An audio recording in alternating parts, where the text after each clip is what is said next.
on the forecast. Today we're trading the studio for the skies. We'll be heading to Lion's Head and meeting up with Matt. He's an experienced paraglider and he'll tell us what key role the weather plays in his exciting, breathtaking sport. And later, Nate and I will break down the science behind those perfect flying conditions. And if the conditions are perfect, we might just fly ourselves. Woo!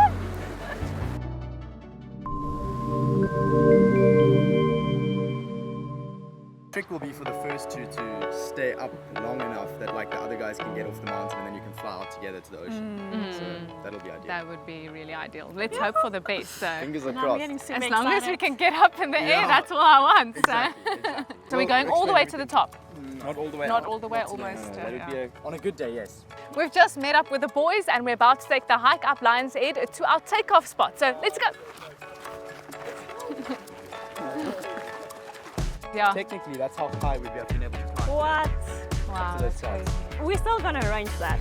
Yeah. Even if it's not for the episodes, like 100%. We will definitely make a plan one day. And that was the first time I flew here. I met him that day. Really? Are you filming? Crazy. The crazy part is they unput himself and onto the seat and we're standing on the seat.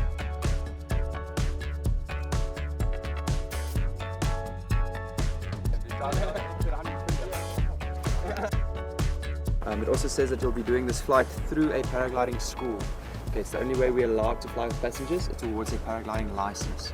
Okay, it's the first one out of 35 which you need in order to get a basic license. That's an incentive. on our way there, on our way there. 34 to go. Yeah, this is better for social media, Instagram stuff on your phone. Landscape looks No, nice. but we'll be seeing that they're flapping. That means that there's not enough lift for them. Matt, how did you get into paragliding and what keeps you hooked? I learned in 2020, just after lockdown. My dad has been flying for about 20 years on and off. And he's good friends with an instructor based in Bloberg, 𝒑𝒂𝒓. And so I decided, well, let me give it a bash, let me try it out. Went with my training when I was 16 and never looked back. Absolutely loved it. Best feeling ever. And the reason I'm hooked is, you know, just first of all, being with the elements and interacting with the elements, the wind, the being above the ground. And then of course, the one that everyone goes to is the sensation of flying. I mean, I don't know many people who don't want to experience flying one day. It's kind of what every kid dreams of growing up. And to be able to do it so free without an engine is just the best feeling ever. What does a perfect day for paragliding look like for you? Perfect day for flying. That'll be different for every person, you know. Some people prefer very chilled flying along the coast with nice views, soft winds. Other people prefer flying as far as possible inland. Mine personally is leaning towards the distance one, so flying on the inland. It would be a early-ish wake up, driving out to the 𝒂𝒂𝒓 mountain somewhere there, and then launching at around 11, 12 o'clock. Perfect conditions, lots of thermal activity, so good lift, and flying as far as possible north into the Karoo. And some days the guys can fly 200, 220 kilometers. My record's only about 140, but it's flying into the Karoo, landing after sunset almost, and yeah, driving back to Cape Town, getting back at 10 p.m. That's the perfect day. Yes, sounds amazing. What's the most challenging weather you've faced while flying? The most challenging weather, I've been lucky enough not to have to fly in any particularly challenging or dangerous weather, and I think that's a result of me making hopefully good decisions as to when I want to fly. But occasionally inland towards Porterville, which is where we do a lot of paragliding, you get very strong conditions. So the wind isn't too strong necessarily, but the thermals are very strong, which creates lots of wind shear, turbulence, that kind of stuff. Wait a minute, let's quickly explain what thermals are. When paragliding, pilots use rising air currents called thermals to gain altitude. Thermals form because the sun heats the ground unevenly. Now, dry fields and rocky hills heat up fast and create strong thermals, while cooler areas like water and green fields make weak or no thermals. Paragliders also use 𝐁𝐞𝐲𝐨𝒂 graphs to check if flying conditions are good. A 𝐁𝐞𝐲𝐨 graph shows how temperature and dew point change with height. It helps spot where thermals, which is rising air, can form. For example, if the ground temperature is 20 degrees Celsius, a parcel of air near the surface heats up, expands and rises. As it rises, the air cools by about 1 degree Celsius every 100 meters.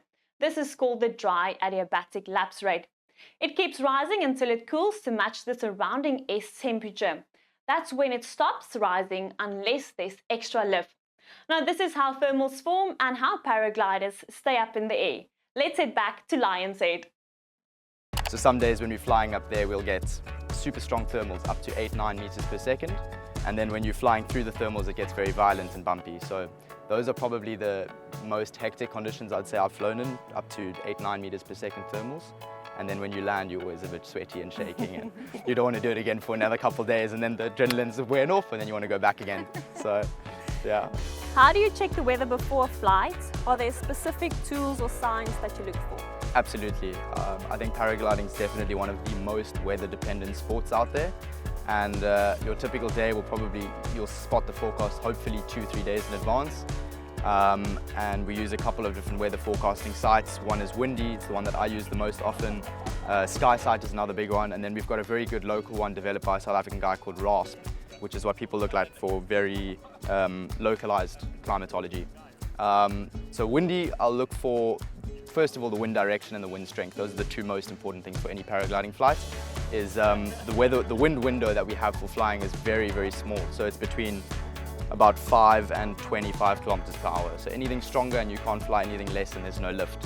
And then besides the direction and the wind strength, we'll look for thermic activity for inland flying. So that'll be to do with the lapse rate, like we have today, inverted lapse rate. But if the temperature with height is decreasing at a fast enough rate, that means the air will move up and we'll be able to ride that uprising air in thermals. So that's what we'll look for. Cool. Any tips for beginners on reading the weather for safe paragliding? I would say one of the most important things is obviously the wind strength, and I've already mentioned that. But apart from the wind strength and the basic things, I'd say look at the wind gradient, which is the increase in wind as you go higher in the atmosphere. Because obviously as paragliding is a three-dimensional sport, we're moving up and down in the atmosphere, the wind strength can change as you're moving up and down. So it's important to make sure that the wind is not only good here, but also at the top of the mountain where you're flying, to make sure you don't get blown away. The other thing I'd make sure to look for is, if you're a new beginner pilot, make sure that the thermals aren't too strong on the day that you're flying. That could mean that you are out of your depth in regards to the turbulence that you're flying through, and it might actually freak you out a little bit. So yeah, make sure the thermals aren't too strong, make sure the wind is the right direction and strength, and not going to be too strong as you're going higher up is the most important things I'd say.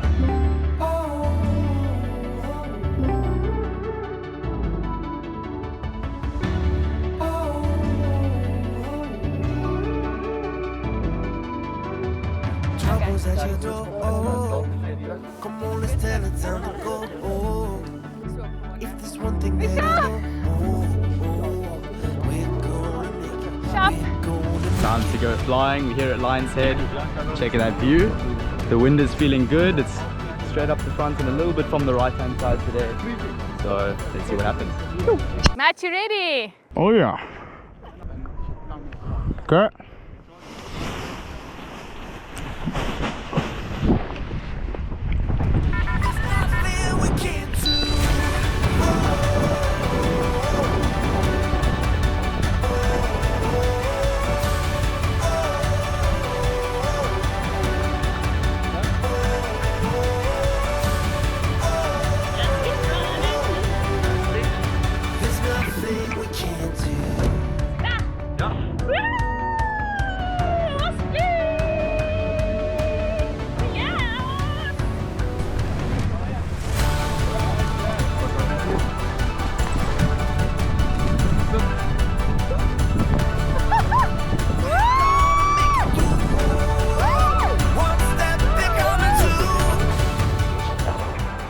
So this is Lion's Head. There's some lift. And we're here flying Lion's Head. What a beautiful day. As we said earlier, we've got a bit of a temperature inversion, which means the conditions aren't great to stay up. But that's the view. We can't do. Thunder gonna roll, but the night is where we glow. Everything will come in. We're gonna make it. We're gonna make it. We're gonna make it through. One step becoming two. 'Cause as long as we are breathing, there's a reason for believing.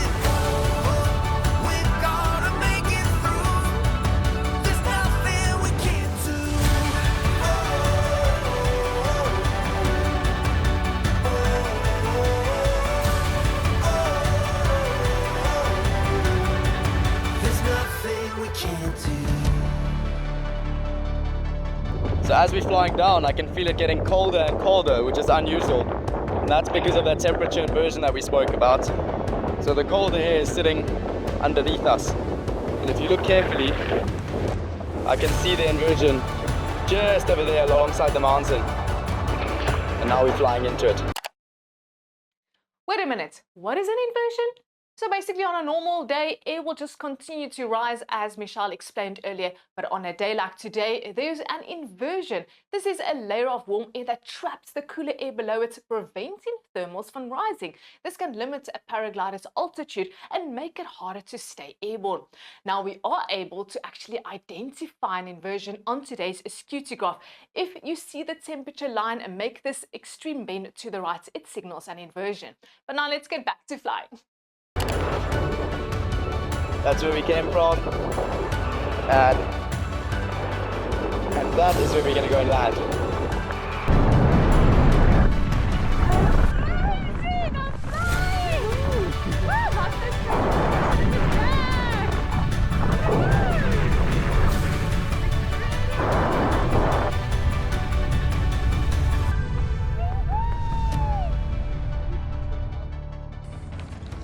This is the footage they don't usually show you on a documentary.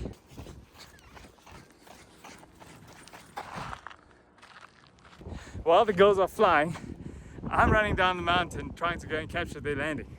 Wish me luck.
This is so insane! How perfect was that flight? I mean, incredible! Woo! Woo! Yeah. Oh my word! Stand up, please. Woo! I did it! Oh my word! Woo! My heart! Well done! The You survived! The best ever! Well done. Well done. Wow, that was insane! Did you see the color of the ocean? And I felt that inversion as we were going down. Colder. Did you see how flippin' Trixie saw? It was insane! Wow, thanks Jack. Thanks so much. Very well done. My friend, that was incredible. So Matt, did the weather behave as you expected, or was there any surprises? Exactly as expected. I think that inversion that we talked about was on the forecast. We didn't expect to stay up today. The thoughts were that we were going to take off and go straight down to the landing field, and that's exactly what happened. I think apart from maybe a few pockets of lift here and there, a few bumps that you may have felt on the way down, it was exactly as anticipated. Getting colder as you get lower, which is unusual for a day like today, and yeah. And for the people watching, what's the one thing about the weather you wish they knew and about paragliding? About paragliding in general, I feel like most people think it's a very inaccessible sport that's very difficult to learn. It's not at all. It's super easy. It takes you a couple of weeks, not even, sometimes 1 week to learn how to do. It's definitely the most affordable and accessible form of aviation in my opinion. And one thing about flying in general I wish people knew more of, I think one to do with the weather. Thermals it's a concept that most people don't understand, and I wish they did, because it's super interesting the way that we can fly flat lands without any mountains involved, and yeah, that's that for me. Then lastly, your dream location for paragliding and why? My dream location in South Africa is definitely a place called 𝒑𝒂𝒓. It's a massive mountain opposite from 𝒑𝒂𝒓𝒂𝒈 in the 𝒍𝒐𝒏𝒈 Valley, if I'm not mistaken. I think it's the 𝒑𝒂𝒓𝒂𝒈, not 𝒑𝒂𝒓𝒂𝒈, the 𝒍𝒐𝒏𝒈 Valley. and it's on the edge of the Karoo. So when you take off there, you've got access straight into the big Karoo, which is brilliant for cross-country paragliding. And my favorite destination worldwide has to be Switzerland, the Swiss Alps for me. There's some incredible sights there with massive valley walls, waterfalls, birds, and you can fly up to those 5,000 meter mountains, which are just incredible. Amazing. Thanks so much, Matt. Anytime. This was amazing. We Glad you enjoyed so it. much.